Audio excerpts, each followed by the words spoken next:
এখন বাজে 3:30। আমি জিম যাওয়ার জন্য রেডি হয়ে নিচ্ছি। চলো যাওয়া যাক। বাড়ি থেকে বেরিয়ে রাস্তায় টোটো ধরে নিলাম।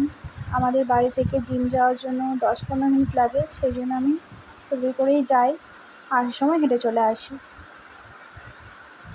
আর এই হচ্ছে আমাদের জিমের বাইরের সুইমিং পুলে।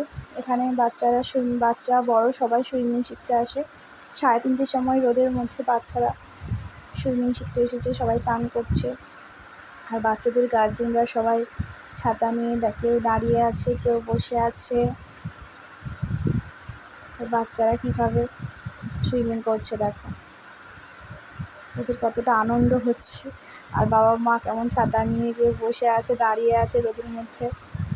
আর কি করা যাবে, বাচ্চাদের জন্য মা বাবাকে সব কষ্ট সহ্য করতে হয়। আর আমিও চলে এলাম আমার গন্তব্যে। এই দেখো, এটা আমাদের জিম। অন্য একদিন তোমাদের জিমের ভিডিও দেখাবো। চলো।